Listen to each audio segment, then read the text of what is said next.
Well, I've run into my first major hiccup of the day, and that is just a little, you wouldn't call it a crash, but basically I'm just gonna hop out of the boat in the middle of the river here and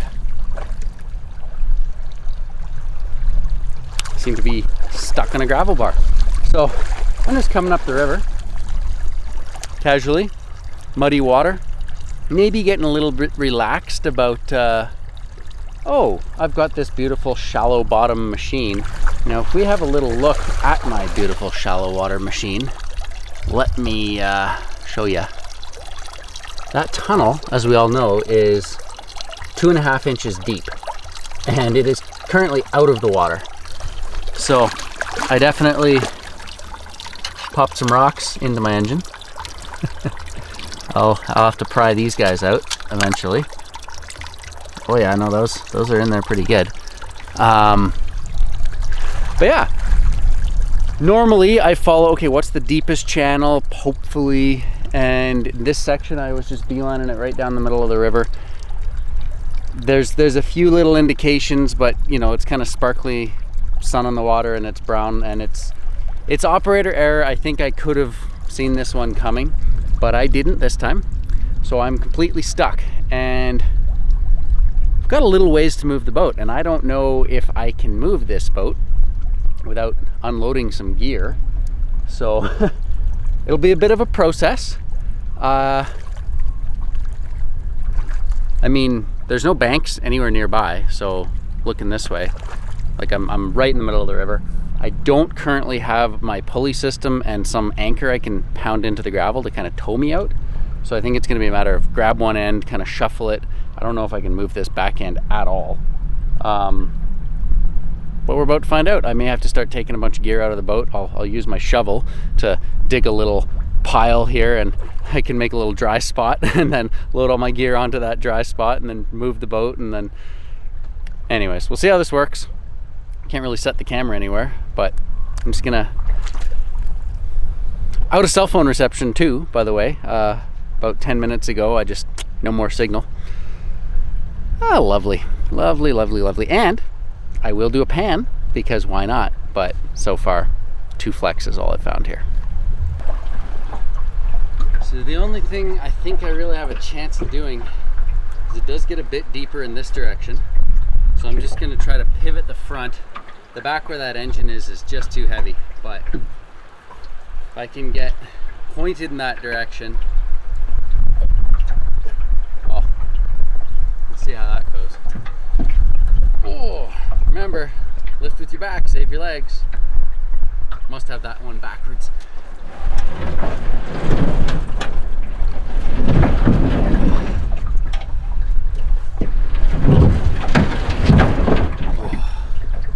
Probably get kicked out of Planet Fitness for this one.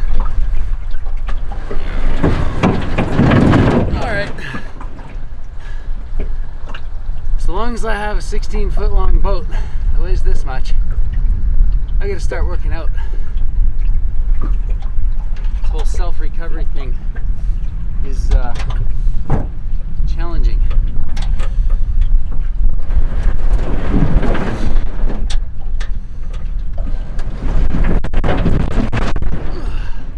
Front end's getting lighter here, so it is slightly deeper. That's nice. I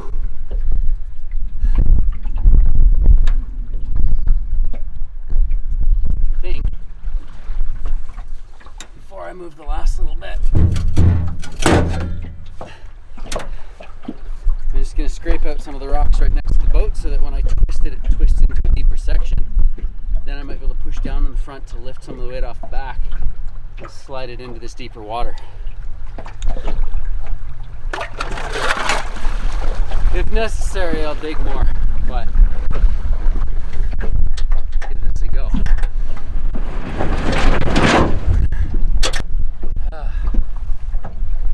Time for a break.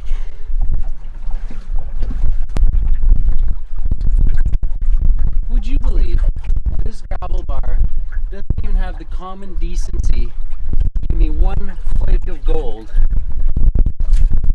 On the plus side, I determined that the back end is actually movable. If I kind of wedge my thighs up against it, then I can grip here and here really good and tight. So I am able to actually slide it across. The back end is now in some deeper water. So I'm going to head to the front. So I can kind of just lift the front over, lift the back over, lift the front over. So long as I have that 2 inches of water.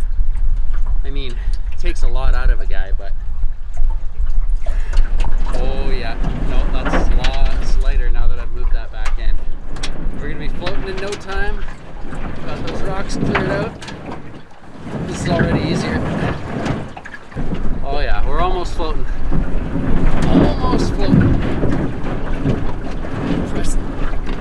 Okay. Now the front is gonna want to go in the current, so I'm just gonna kind of help it along. Come on, push it. Okay. Sweet, sweet sound of floating. Now, even if I do re-hit that gravel bar, it'll just be drifting speeds. So, no time to waste though. All right, trim her down, trim her down, trim her down. Get that baby down. Starting position. Come on, where's that start position? Forwards.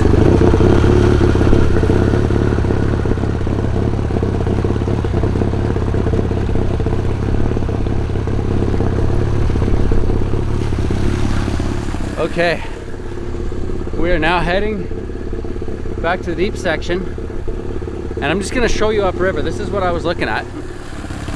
So, just kill that for a second. But this is what I was looking at going upriver. And you can see there's a couple little rocks poking their heads out, but kind of just looks like nothing. So, again, operator error, my bad. I can do better. But it's not like it's always obvious where you're heading. Anyways, gonna maybe avoid that gravel bar this time and keep on looking for gold. Well, still not much luck in terms of gold. What do we have in here? A little mango kefir. Perhaps it's time for a nice snack with banana. Yeah, I got some sourdough mix. Saving this for tonight. I don't understand where the gold is, but all I can say is that when I eventually do find it, it'll be very satisfying because I'm just not having any luck. So one of the 3 things I'm working on is going to new rivers and new places where I don't know there's gold. And sort of 2 ways to look for gold. One is you hit a lot of different places and you just sort of do a, little, just 1 or 2. I usually go for like 3 or 4 pans on a gravel bar, just up at the top where you really think there should be some gold. Give it a little test go and then on to the next spot. And that's a really, really good way to miss out on gold. The places I've been where I have found some decent gold, I've spent a whole day there, only to come back 2 weeks later and realize I'd walked right over some of the best gold on that gravel bar. So to properly pan out a gravel bar, it takes a lot of work, and you don't really need a boat to just, try tried that, you know, gravel bar out in the middle of the river, and I tried that island, and I tried that corner, and there was nothing there, nothing there, nothing there. And that's kind of what I'm doing today, even though I know better. But I am finding a spot that looks like a familiar place, like, hey, maybe there's gold here, and I'm giving it a little bit of a test, but I'm finding nothing. Like, I've had one color in 2 pans today. So if I find absolutely nothing in 4 pans at where should be the best part of gravel bar, I'll just move on. So part of today's goal is just get upriver, explore, see what kind of fuel economy the boat gets, and I'm probably gonna head upriver another hour, just see what I find, enjoy the scenery, enjoy being out here. Whether I float back down tonight to set up in a new spot tomorrow, or if I'm gonna camp somewhere along this river, we're yet to find out. But yeah, about 2/3 of where I want to go, 2/3 of the way up to where I want to go. So I will keep on keeping on and just enjoy the day, and maybe make that mental switch that if I'm not finding gold, it's still just a beautiful day to be out here. And that's what mining's all about, because even on those good days, nobody's getting rich out here. Well, I am 34 pans in today, and in pan 31 I found my richest gold yet. 2 specks. It's getting better. That's like twice as much as my last best pan today.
Seems like as good of a spot as any.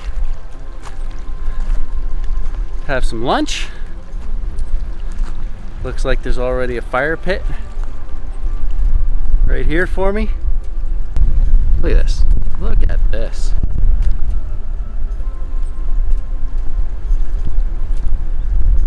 Be a beautiful spot to camp. Yeah.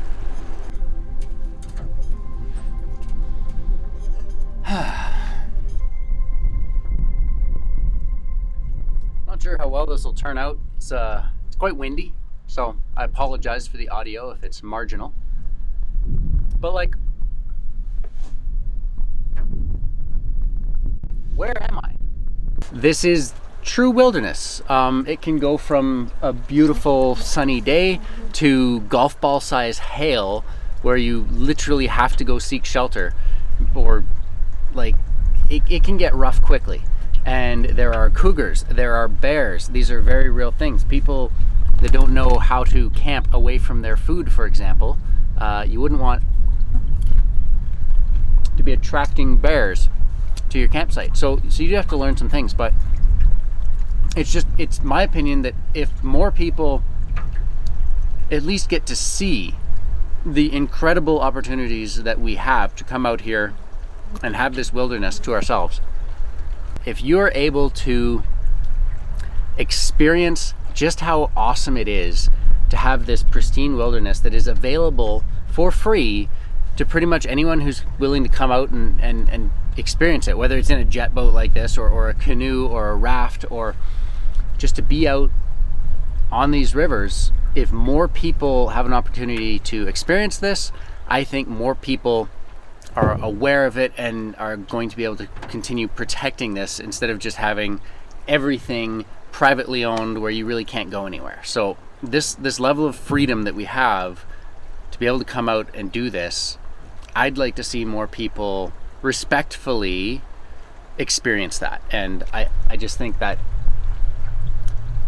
especially with everything going on, lockdowns and all that, if you can come out here and find your space and find your zen and just connect with the beautiful world that we all share, essentially, the world would be just a tiny little bit better. So, like Camping with Steve says, everyone should be camping all the time, always be camping. Same thing applies here. Just if you're intimidated about coming out, or you are unaware of what the rules are, if you can do it, if you can find some crown land somewhere, camp out of your car one night and just experience the wilderness. If it hooks you, if you catch that bug, you'll take it from there, and there's so much more information and resources out there of how to do this. But get out, even if it's something close to home, try camping and just sleep under the stars, where you wake up at 2 a.m. and there's a perfectly clear sky and you can see the stars and you see a shooting star, and it's a whole new perspective on wilderness and life. So I'm gonna stop babbling and maybe head upriver a little bit further, and I'm gonna do one more run upriver, and if I don't get stuck, do a few more pans, and then I think it's time to settle in on a new location for tomorrow. Although based on the time of day, I think I will be camping tonight out here, because like I said, just look at it. When I want to stay really well anchored, I use my full anchor rope and I dig the anchor in. But a lot of times when I'm just making a quick stop to do some prospecting, I need a lot shorter rope. So all I did is I put a little knot halfway through, and this clips onto a carabiner. So now all the rope I have on my anchor is right here, and this loop basically just sits out of the way until I'm ready to be a little more secure and I want that longer anchor rope again. Then I basically just unclip it from the carabiner, and I've got my big long rope that I can pull right up in there and bury down when I'm walking around like this. But for anything else, I've got this. That's all the rope I have. Tuck it on shore, do a few pans, everything's good to go. Right down.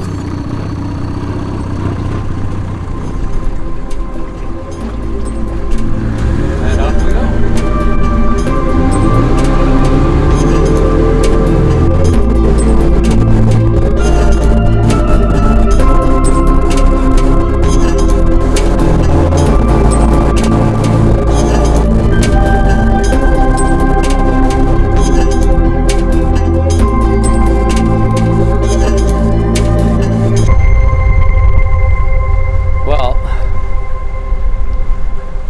This is the end. This river is not a place I want to be by myself out of cell phone reception range, because you're not going to see a lot of other people here, and it's the kind of river where the shallow sections aren't just loose gravel, they're like big landmine rocks. So I took one hit already, and luckily I made it through and kept going. But you get off plane here and it's almost like, I don't know if I could float this thing. I'd have to get out and sort of push it through some of these sections. But right ahead of me here, it splits in two. So I'm already dealing with really not enough water for this boat by myself.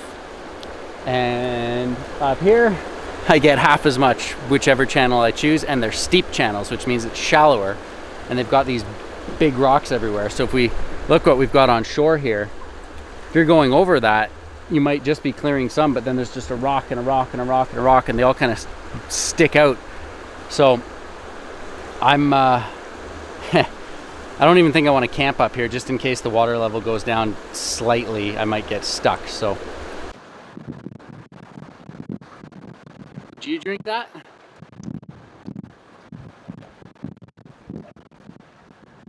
Apparently it cleans it of bacteria and viruses. Wow, that comes out actually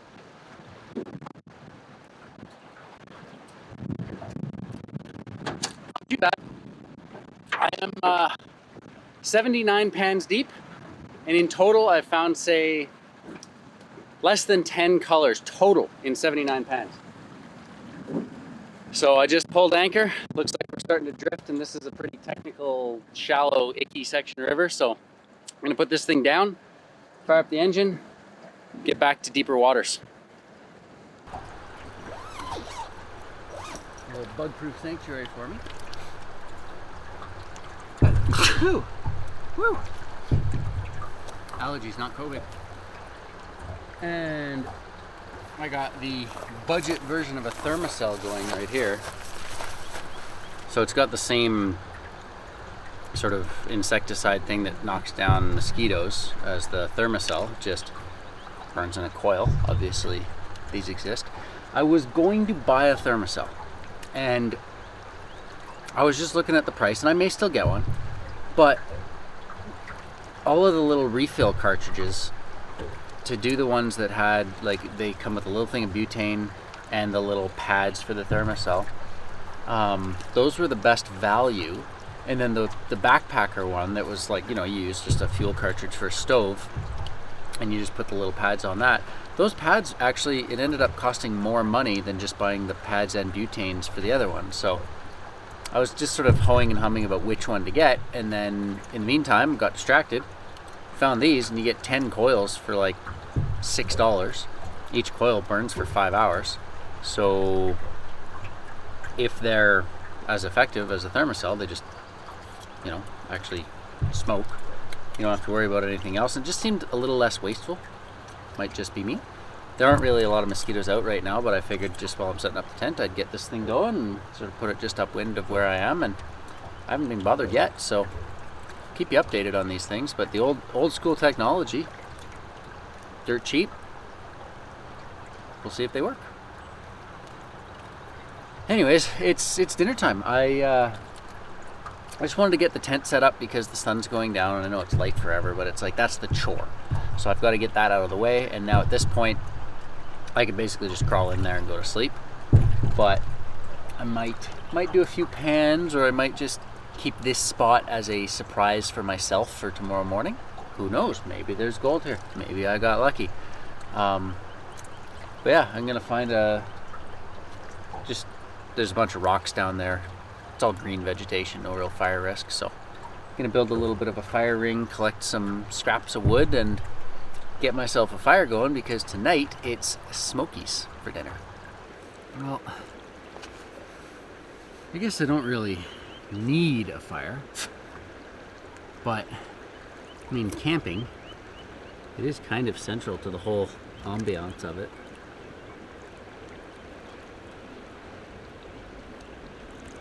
There's always some form of wood lying around on these gravel bars.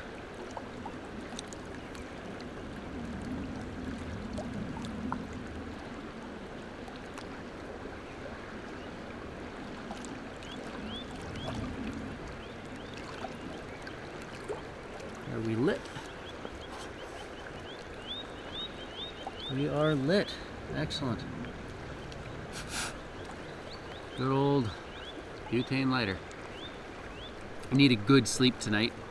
I ended up with, I think it's, if I counted properly, it was like 93 gold pans, test pans today. They're not obviously like full big pans, but I'm just looking to get an idea of what's there, and really not a whole load of gold out of it. So nowhere worth setting up, and nowhere, like, honestly 90% of my pans were blanks, like nothing. So slightly disappointing, since I'm out here looking for gold and I want a place to set up that double level high banker. But first two ticks on my list were just get out and explore new rivers, and this is a new river to me, which is excellent. I'd like to hit a new river each time if I could. Just go to some new spots and experience all that Alberta has to offer. I mean, it's just gorgeous out here. The weather couldn't be better. It was really hot all day, so I had tried to keep a hat on, and I'm still nursing a little bit of a sunburn, so I put some SPF 60 on and try to take care of myself in the sun. But the other side is, how does the boat deal with all of my gear, and where should the weight and balance be, and all that kind of stuff. And I'm not the kind of person who can basically just have a boat over here and all of my gear over here and just be like, that's the best way to do it.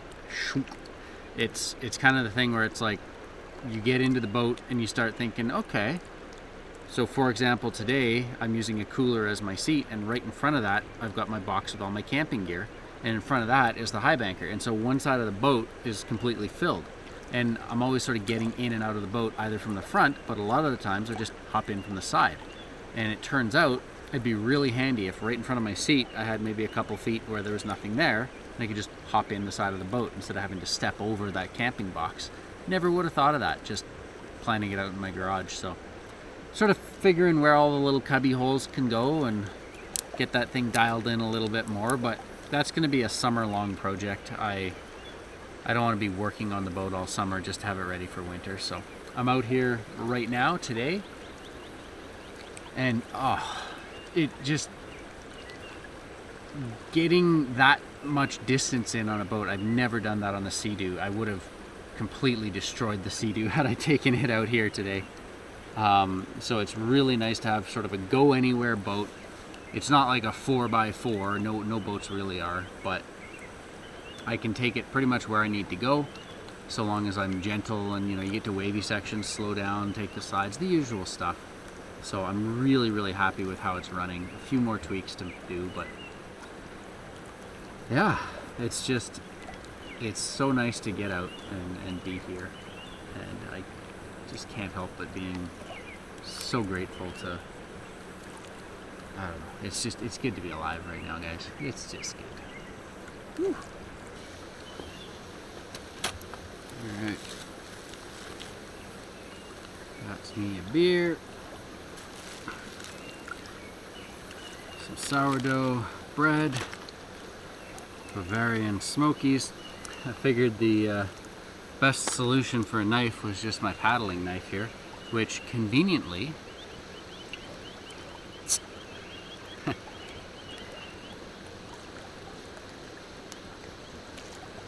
oh my god.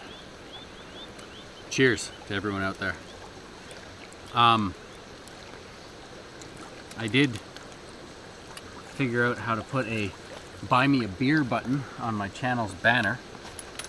I'm really just more curious how that even works. But Camping with Steve did it, so I figured everyone needs to be a little bit more like Camping with Steve. Probably one of my favorite things so far about that jet boat versus the Sea-Doo is the fact that right now I've got a camping chair. Oh, comfort, sweet, sweet comfort. So important at the end of a long, hard day. Well,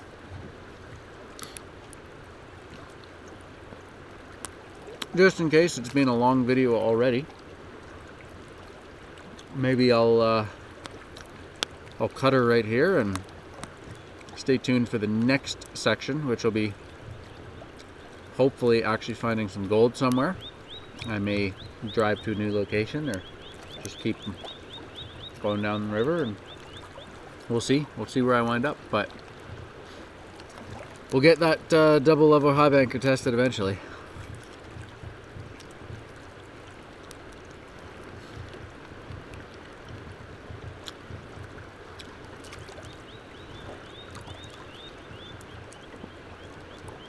Yep, everything is right in the world right now.